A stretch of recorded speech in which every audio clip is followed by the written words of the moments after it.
आपका flow chart.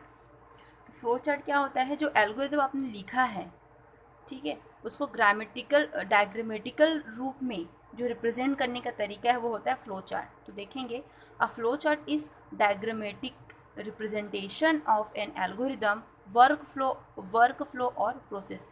इसको हम एल्गोरिदम बोल सकते हैं, वर्क का फ्लो बोल सकते हैं और प्रोसेस बोल सकते हैं। तो डायग्राम के रूप में किसी भी प्रॉब्लम को स्टेप बाय स्टेप रिप्रेजेंट करने का तरीका फ्लो चार्ट कहलाता है। आप अपने प्रॉब्लम को डायग्राम के थ्रू रिप्रेजेंट करेंगे। ये इजी टू अंडरस्टैंड होता है। फ्लो चार्ट को भी कंप्यूटर में डायरेक्टली अप्लाई नहीं किया जाता किसी भी प्रोग्राम को रन करने के लिए।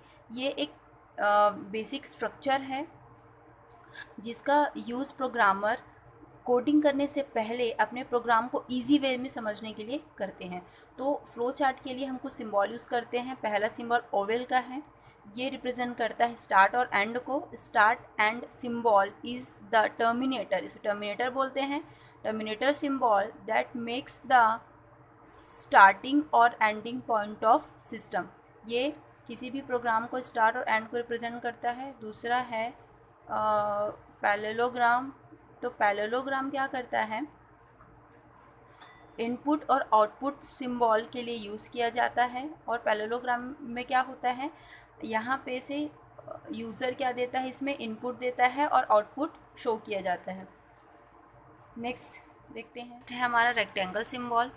तो जो रेक्टेंगल सिंबल होता है वो रिप्रेजेंट करता है एक्शन को, मतलब जो भी हम ऑपरेंड यूज़ करेंगे, जो भी वेरिएबल यूज़ करेंगे और उस वेरिएबल के ऊपर जो भी एक्शन होगा उसे हम यहाँ पे शो करते हैं, कहाँ, रेक्टेंगल बॉक्स में।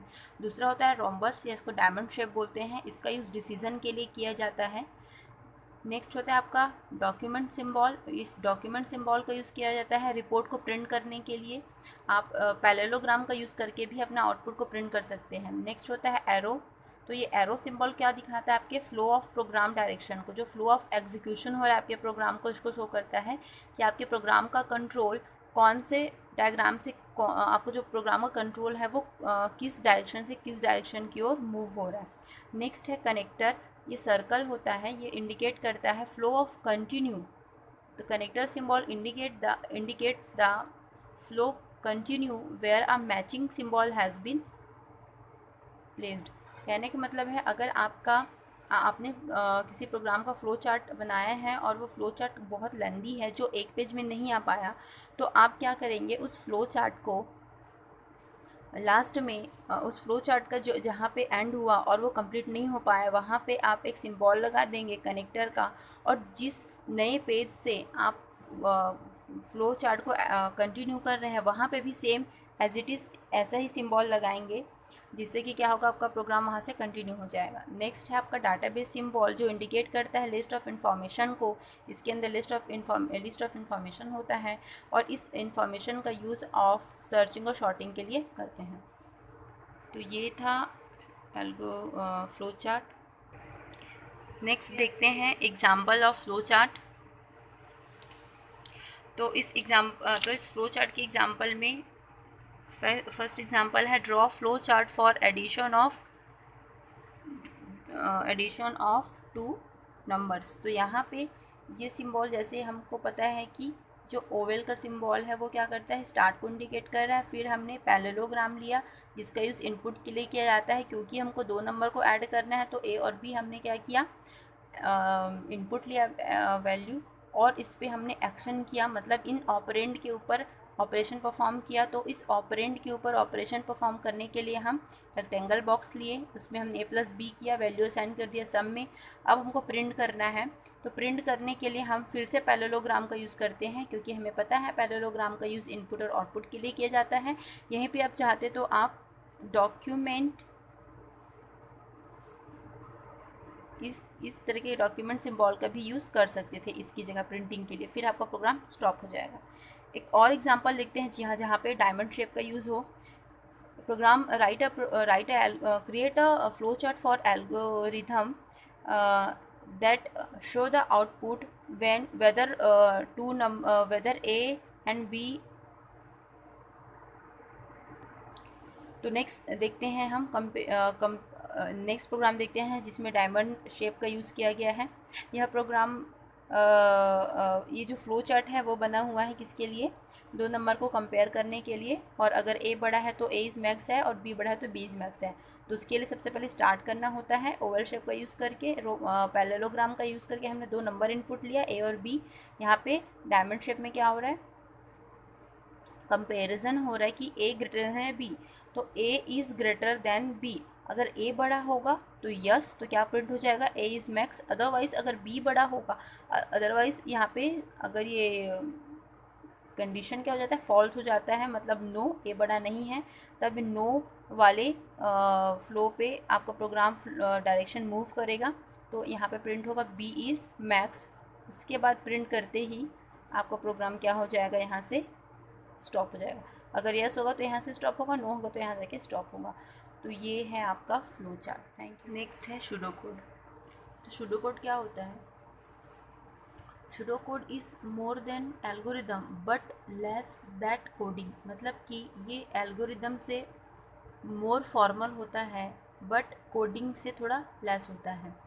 कहने का मतलब, अगर आप जैसे आप एल्गोरिदम में formal plain English word use कर रहे थे, उसका कोई स्टैंडर्ड फिक्स नहीं था, प्रोग्रामर अपने हिसाब से अलग अलग थ्योरी या अलग अलग स्टेप में एल्गोरिदम लिख सकता था। बट यहाँ सूडो कोड में क्या होता है, कुछ फॉर्मेट डिफाइन होते हैं कि जो प्रोग्रामर है वो पर्टिकुलर प्रोग्रामिंग लैंग्वेज के लिए इस तरीके का फॉर्मेट फॉलो करेगा सूडो कोड को लिखने के लिए।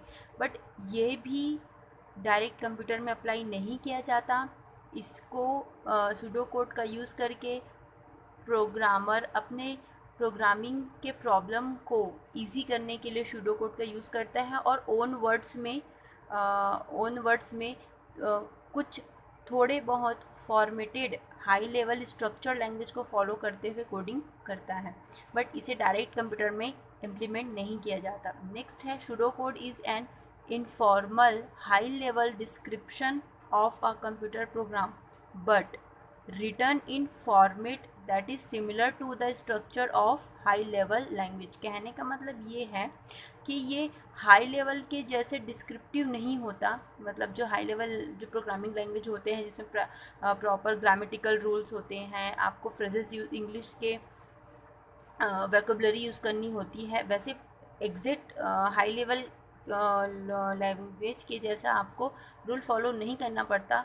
पर भी सूडो कोड में थोड़े बहुत फॉर्मेट हाई लेवल लैंग्वेज के जैसे similar to the structure of high level language के जैसे फॉर्मेट क्या है, प्रेजेंट है। आपको सूडो कोड लिखने के लिए इन फॉर्मेट को फॉलो करना पड़ता है। और हर अलग अलग तरीके के प्रोग्रामिंग लैंग्वेज के लिए अगर आप सूडो कोड लिखते हैं तो उनका फॉर्मेट आपको अलग अलग मिलेगा। तो नेक्स्ट है, it is similar version of programming code in plain English which was short phrases to write code for programming language. अभी यहाँ पे देखते हैं कि अगर मेरे को 2 एडिशन ऑफ 2 नंबर का सूडो कोड लिखना है फॉर सी प्रोग्रामिंग लैंग्वेज के लिए, तो मेरे को क्या लिखना पड़ेगा, min integer A B sum. A B 2 variable हैं, सम भी एक वेरिएबल है जिसमें आउटपुट को हम असाइन करेंगे। रीड करेगा वैल्यू ए और बी में, फिर ऐड करेगा ए और बी में और सेट कर देगा आउटपुट को कहाँ पे, सम में, और राइट करेगा सम को राइट कर देगा। तो देखिए यहाँ पे हाई लेवल लैंग्वेज की जैसे मेन फंक्शन यूज़ किया है, करली ब्रैकेट यूज़ हुआ है ना, सेमी कोलन यूज़ हो रहे हैं। ये सभी आपके एल्गोरिदम क्रिएट करते टाइम यूज़ नहीं हो रहे थे क्योंकि उनका स्टैंडर्ड फिक्स नहीं था। बट सूडो कोड में थोड़े बहुत हाई लेवल लैंग्वेज से मिलता जुलता स्ट्रक्चर या फॉर्मेट बनाया गया है। ये प्रोग्रामिंग इन सी के लिए इस तरीके का आपको सूडो कोड लिखना पड़ता है। यहीं अगर PHP के लिए हो गया, कंसोल विंडो के लिए हो गया, ASP के कंसोल विंडो के लिए या VB के कंसोल विंडो के लिए, तो आपका सूडो कोड का फॉर्मेट डिफरेंट रहेगा। बाकी जो इंटरनली लॉजिक है ये यही चलते रहेगा। तो ये था आपका सूडो कोड। प्रोग्रामिंग का जो लास्ट टाइप है वह कोडिंग है, इसको हम प्रोग्राम भी कहते हैं।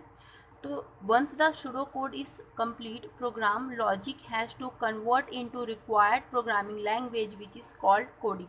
तो जैसे ही प्रोग्रामर अपना pseudo code plain English word में थोड़े बहुत स्ट्रक्चर लैंग्वेज से मिलता जुलता फॉर्मेट तैयार कर लेता है, उसके बाद उस शोडो कोड को वो डायरेक्ट इम्प्लीमेंट करने के लिए किसी भी प्रोग्रामिंग लैंग्वेज में इम्प्लीमेंट करने के लिए वो शोडो कोड रेडी हो जाता है। तो अब क्या करता है, जैसे ही प्रोग्रामर का शोडो कोड बनता है, वो क्या करता है, उस शोडो कोड के लॉजिक को कन्वर्ट कर देता है रिक्वायर्ड प्रोग्रामिंग लैंग्वेज में, चाहे वो सी पे हो, C++ में हो, PHP में हो, जावा में हो, जिसमें भी हो। तो क्या करेगा, उसको प्रोग्रामिंग लैंग्वेज में क्या कर देगा, वो कन्वर्ट कर देगा। Program on the other hand allows, मतलब कोडिंग को ही हम क्या बोलते हैं, प्रोग्राम। तो प्रोग्राम का डेफिनेशन क्या है, व्हाट इज़ प्रोग्राम। तो program on the other hand allows us to write code in a particular programming language. Program क्या करता है, हमको अलाउ करता है क्या करने के लिए, कोडिंग करने के लिए, जिस भी प्रोग्रामिंग लैंग्वेज में हमको कोडिंग करनी होती है। तो एक्चुअली प्रोग्राम होता है क्या है, it is a exact code. Program क्या होता है, it is a exact code written for problem following all the rules of the programming language. मतलब जो प्रोग्राम होता है वो क्या होता है, एग्जैक्ट वही कोड होता है। तो उस कोड को रिटर्न किया गया है जो कि फॉलो करता है जो राइट, एक्चुअली क्या होता है, जो प्रोग्रामिंग लैंग्वेज हो, सॉरी, जो प्रोग्राम होता है वो क्या होता है, एग्जैक्ट कोड होता है जो कि अगर आपको किसी भी प्रोग्राम के लिए कंप्यूटर के लिए प्रोग्राम लिखना है किसी प्रोग्रामिंग लैंग्वेज का यूज़ करते हुए, तो आपको प्रॉपर स्ट्रक्चर और रूल्स क्या करने होते हैं, फॉलो करने होते हैं उस प्रोग्रामिंग लैंग्वेज के। तो बेसिकली प्रोग्राम क्या होता है, सेट ऑफ इंस्ट्रक्शन होता है, सेट ऑफ कमांड जिसको बोल सकते हो आप, है ना। तो उस प्रोग्राम पर्टिकुलर किसी प्रोग्रामिंग लैंग्वेज की बात करें, जैसे सी प्रोग्रामिंग लैंग्वेज की, तो सी प्रोग्रामिंग लैंग्वेज की या सी प्रोग्राम लिखने के लिए आपको सी प्रोग्रामिंग लैंग्वेज में बनाए गए रूल्स को फॉलो करना पड़ता है। वही लिखा है, it is exact code return for problem following all the rules of the programming language. ये एग्जैक्ट कोड होता है जो किसी भी प्रॉब्लम को सॉल्व करने के लिए लिखा जाता है, और वह प्रॉब्लम का जो सॉल्यूशन होता है वो फॉलो करता है पर्टिकुलर प्रोग्रामिंग लैंग्वेज के लिए बनाए गए रूल्स को। जैसे सी प्रोग्रामिंग के लिए अपना रूल बना होगा, C++ के लिए रूल बना होगा, जावा के लिए जो प्रोग्रामिंग लैंग्वेज के लिए जो रूल बना होगा उसको फॉलो करते हुए किसी भी प्रॉब्लम के लिए क्या लिखते हैं, सॉल्यूशन लिखते हैं। यहाँ पे एग्जांपल देखते हैं कोडिंग या प्रोग्राम 2 नंबर को ऐड करने का। तो यहाँ पे देखिए include include stdio.h main 3 variable हमने इनपुट लिया, ए में 5 बी में 6 असाइन कर दिया, दोनों को ऐड कर दिया और यहाँ पे क्या कर दिया, सी को प्रिंट कर दिया। तो सी की वैल्यू आ जाएगी कितना, 11, है ना। सी की कितनी वैल्यू आ जाएगी, 11। तो ये होता है आपका कोडिंग। कोडिंग को हम प्रोग्राम कहते हैं। तो प्रोग्राम क्या होता है, आप बेसिकली ये समझ सकते हो, कलेक्शन ऑफ इंस्ट्रक्शन और step by step collection of coding to perform particular task. यहाँ पे हमने एक पर्टिकुलर टास्क परफॉर्म किया है, वो क्या है, सम का है। तो ये होता है आपका प्रोग्राम जिसको हम बोलते हैं कोडिंग। बाद में जो प्रोग्राम लिखी जाती है, सेव होता है, सेव होने के बाद इस प्रोग्राम की टेस्टिंग की जाती है। टेस्टिंग के बाद उसको डिबग किया जाता है, एरर्स आएंगे तो उसको रिमूव किया जाता है, बाद में प्रोग्राम क्या हो जाते हैं, रन हो जाते हैं। तो फ्लो ऑफ प्रोग्राम हम देखेंगे नेक्स्ट वीडियो पे। तो ये था 4 तरीके का प्रोग्रामिंग के स्टाइल। Thank you.